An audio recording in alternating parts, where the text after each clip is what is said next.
Welcome to Magnificat TV News, dedicated to offering news from the Church. Today is Wednesday, June 24th, 2020.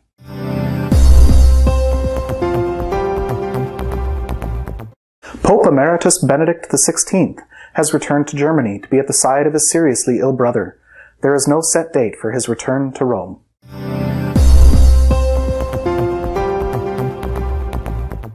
Pope Francis has introduced 3 new ejaculatory prayers into the litanies: Mother of Mercy, Comfort of Migrants, and Mother of Hope.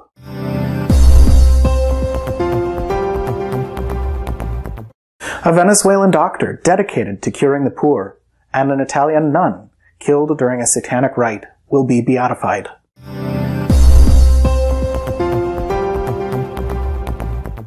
The United States Supreme Court has accepted that a person's sex is unrelated to biology. The bishops have protested.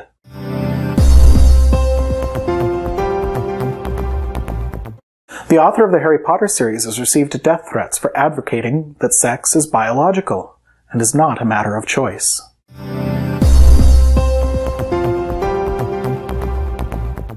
Benedict XVI has made a surprise trip to Germany. His brother George is seriously ill, and he wanted to be by his side. Benedict XVI has traveled to Regensburg to visit his sick brother George.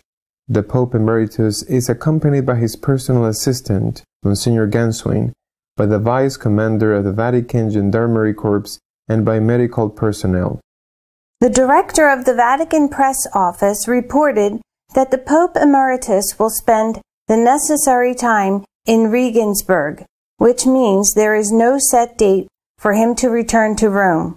The plane in which the Holy Father traveled was the Italian Air Force. The trip was approved by Pope Francis. Always very united, the two Ratzinger brothers, separated by 3 years of age, were ordained priests on the same day, June 29, 1951. Their bond has always been very intense. George is the only direct relative of the Pope Emeritus that is left alive. On the occasion of the arrival of Pope Benedict XVI in Germany, the president of the German Episcopal Conference, Monsignor Botzing, has published a statement welcoming the Pontiff Emeritus. Benedict XVI is staying at the Diocesan Seminary of Regensburg and spends most of the day in his brother's room, where he even celebrates Holy Mass so that he can participate.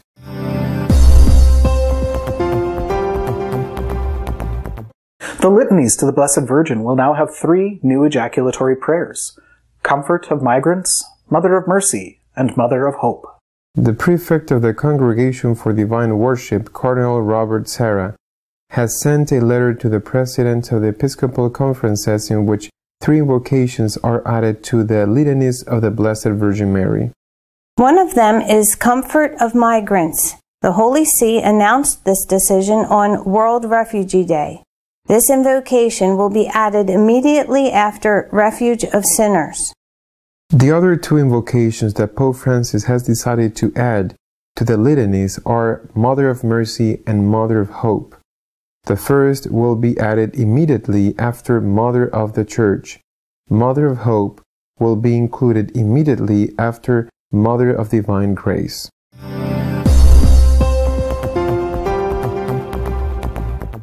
The doctor of the poor in Venezuela will be beatified. Next to him, an Italian nun murdered during a satanic rite. The Congregation for the Cause of the Saints has promulgated the decree for the beatification of the Dr. José Gregorio Hernández, Venezuelan. The beatification of the Italian religious Maria Laura Magnetti, killed by 3 teenage girls during a satanic ritual, has also been approved.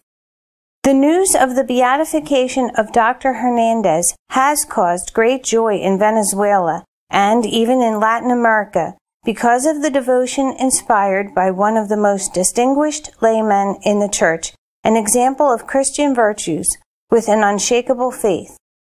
José Gregorio Hernández was born on October 26 of 1864. In each of the areas in which he served, he was a witness to generosity, charity, solidarity, and faith in Christ, with a special heart moved by the poor and the disadvantaged. Dr. Jose Gregorio Hernandez, grieved by the terrible situation during the First World War, offered his life to God, asking him that such war would finally end. The day after the war ended, he died from a sidewalk impact to his head after being hit by a car.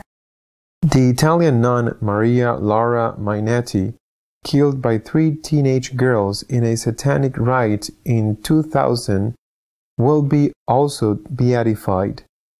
She was killed by 19 stab wounds in the night of June 6, 2000. The killers were 2 17-year-old and a 16-year-old teen girls. The target of the satanic ritual was a priest. The girls desisted from killing him because they saw that he was corpulent. So they finally decided to kill the nun they had been watching for several months. When the cause was initiated in 2005 in the Diocese of Como, Monsignor Bellati reported that the 3 assassins could not find a better excuse to attract Sister Laura. One of them said she was expecting a child, that she had been rejected by her family and her boyfriend, and that she did not know what to do or where to go. How could Sister Laura, whose birth cost her mother her life, who died a few days after giving birth to her as a result of the birth, refuse to help that little girl who said she was a mother? Certainly she was lying, said the bishop at the time.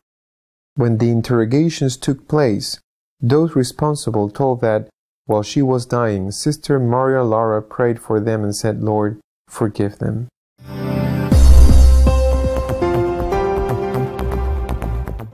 Shock in the United States upon the Supreme Court's decision to accept gender ideology. Catholic bishops have criticized this ruling. The president of the U.S. Episcopal Conference, Monsignor Gomez, has lamented the Supreme Court's ruling which endorses the idea that a person's sex is not determined by nature but by his or her mere will.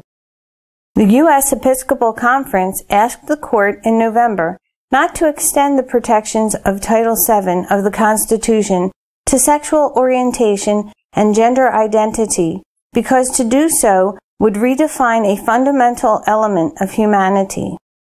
Words matter, the bishop said.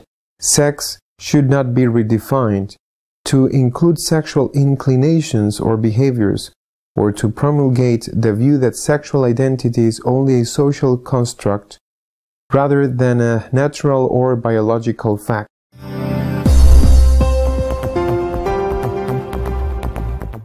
Saying that sex is related to biology has cost the author of Harry Potter a barrage of criticism and even death threats.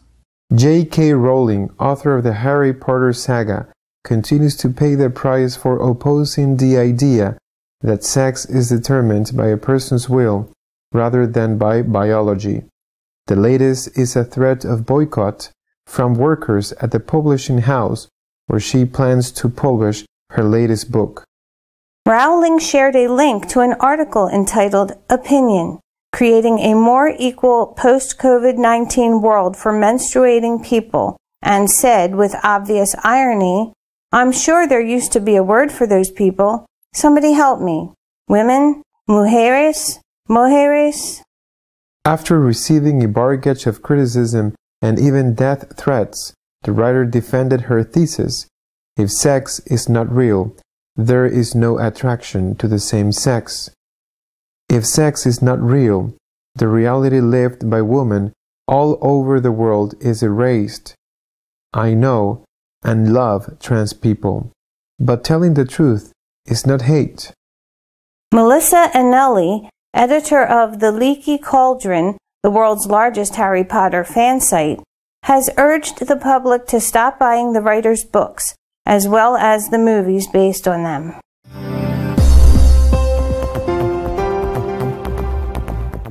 Our editorial this week is about the trip of Pope Emeritus Benedict XVI to Germany to be with his dying brother.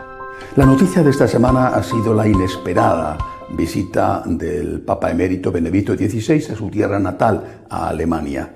Ha ido a Ratisbona, donde está su hermano, porque su hermano Georg, el único familiar próximo que le queda, está muriendo.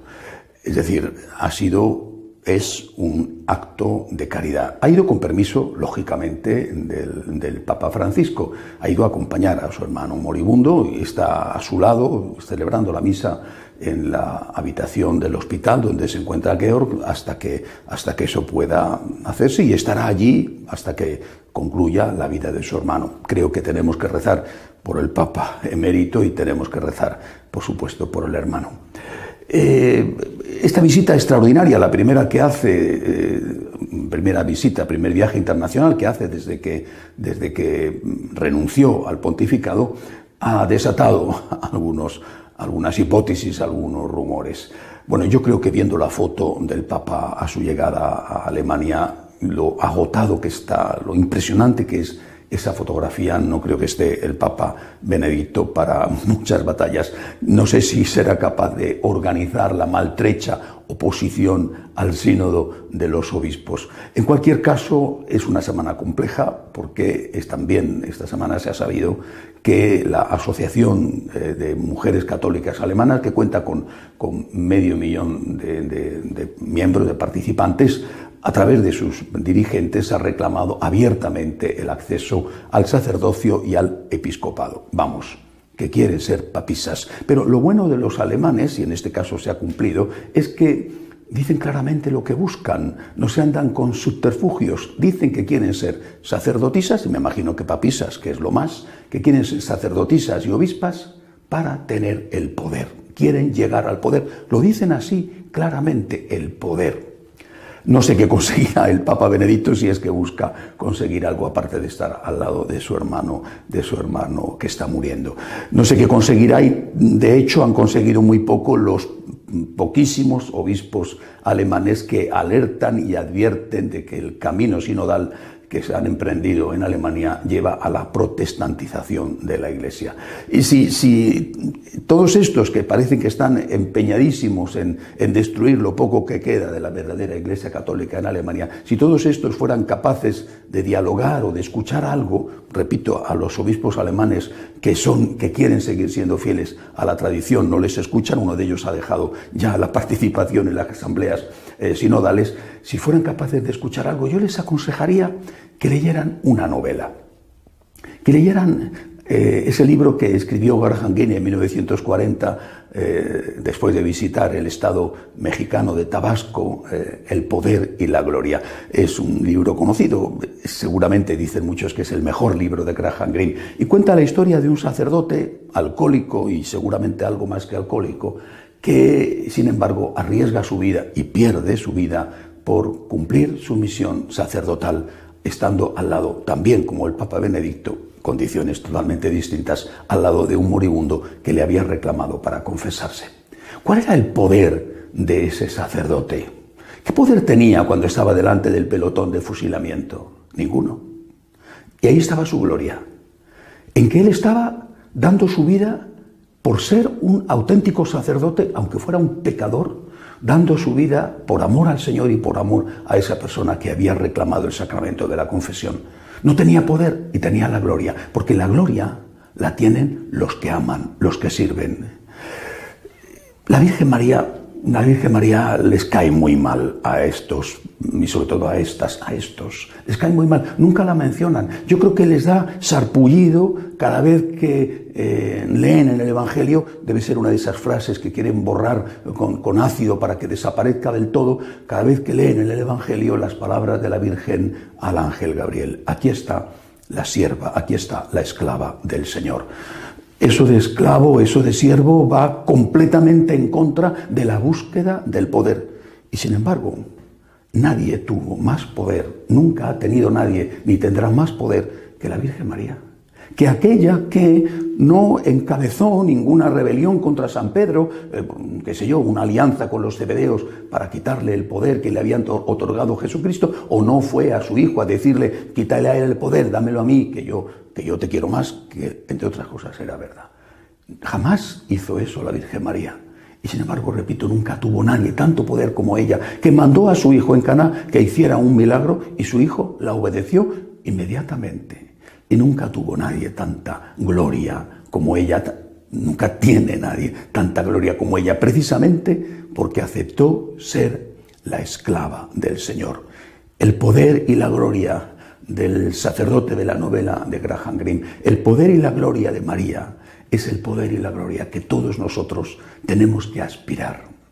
Todos laicos, sacerdotes, tenemos que aspirar a este modelo, el modelo de servir. Porque el ejemplo que nos da nuestro Señor en la última cena, después de haber instituido el sacerdocio, o en ese contexto, ese ponerse de rodillas delante de los apóstoles para lavarles los pies y decirles claramente, si queréis ser como yo, tenéis que hacer lo que yo, lavar los pies, servir, ser cada uno de nosotros el esclavo, la esclava del Señor. Ese es nuestro poder sacerdotal y esa es también nuestra gloria. Buscar el poder para mandar. ¿Buscar el poder para qué? Cuando cada vez hay menos que mandar. ¿Qué quieres? ¿Lucirte con hermosas casullas, con mitras floreadas o con anillos en los dedos? El Señor no tenía otro anillo más que el de lavar los pies a sus discípulos y seguir el ejemplo que le había dado su madre, que ella también había aprendido de él, de estar siempre al servicio de todos, hasta dar la vida por todos aquellos, incluso aquellos que no lo merecían. Es la fiesta del Inmaculado Corazón de María.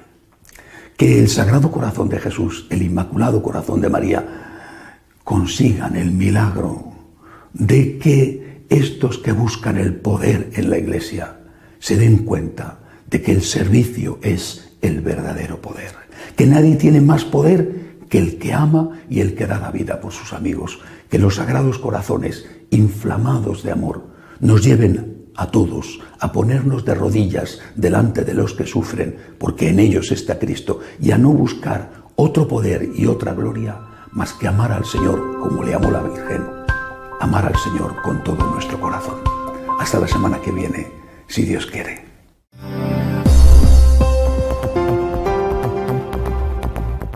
If you wish to be up to date about what is happening in the Church, follow us on our page, www.catolicosonline.org. Until next week, God willing.